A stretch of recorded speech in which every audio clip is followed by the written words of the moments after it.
बटे कि वैसी वस्तुएं जो स्थान घेरती है, वैसी वस्तुएं जो स्थान घेरती है, वस्तु एगो हो गई, एगो हई वस्तु हो गई, जरा रख देली। अच्छा ये पहले बताओ कि बोर्डवा पे कुछ स्थान घेर ले बिया, घेर ले बिया, क्या कहता है? तो वैसी वस्तुएं जो स्थान घेरती है जिसमें कुछ भार हो। अब बताओ कोई वस्तु जन बटे हतना स्थान घेर ले बिया, एक में कुछ वजन बटे, चाहे तू ही बैठल पड़ लो अपन अपन जगहिया पे, बताओ लो कि तहलो के जगह घेर ले पड़ लो। हाँ अच्छा, तहलो में कुछ वजन बटे। तो वैसी वस्तुएं जो स्थान घेरती है जिसमें कुछ भार हो तथा जो रुकावट और दबाव डाल सके।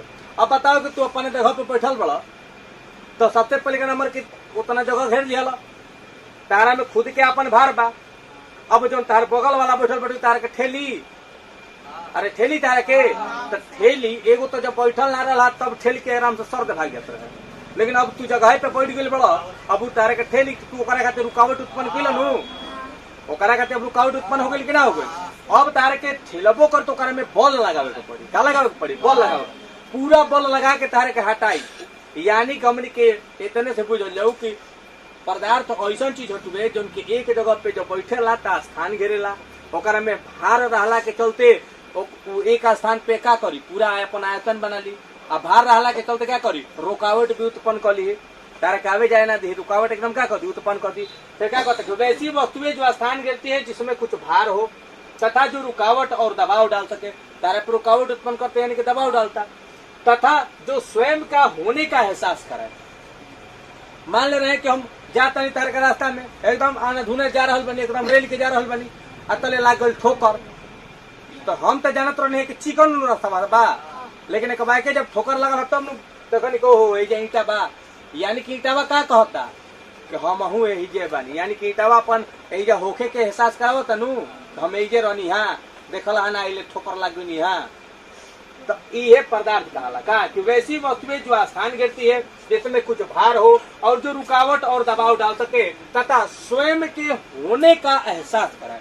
यानी कि बतावे कि हाँ हम एहिजा बानी, का हाँ हम एहिजा बानी। अब मान लेते कि हमारा जाए के बताओ हम सीधे अगर जाता नहीं तो सामने के बा देवाल बानू, तो देवाल से हम टकरा जेब नू, तो देवाल हमारे को बताए नु हम एहिजे बानी, तो देवाल का हो, पदार्थ।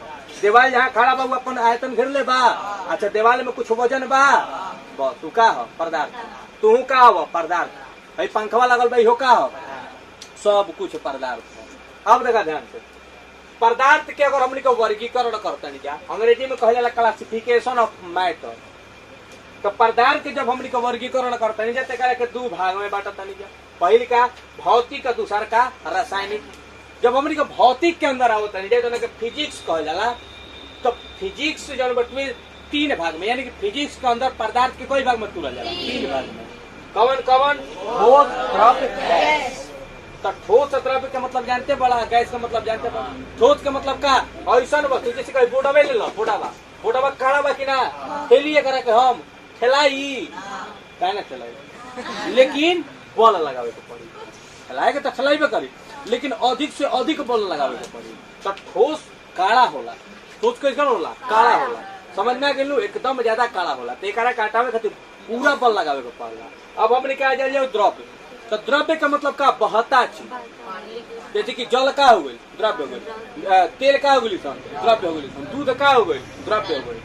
अगर बता जाए गैस, हमने कब गैस लेते नहीं जा, कौन गैस लेनी जा, कौन गैस लेनी जा, छोड़े नहीं जा कौन गैस। यानी कि फिजिक्स के यानी कि भौतिक के कोई अवस्था में तुरल बा तीन गो, ठोस, द्रव्य और गैस। अच्छा इहो बात जान लिहलो कि फिजिक्स के तनी मनी एक घड़ी के समय में आधुनिक फिजिक्स में अगर देखल जाए, आधुनिक के जो फिजिक्स भी एकरा के देखल जाए तो 5 गो तारा के मतलब कि हमने के खोज कर चुकल बन गया अवस्था, फिजिक्स के जो पदार्थ के अवस्था भी है फिजिक्स के अंदर 5 गो खोज हो चुकल बा।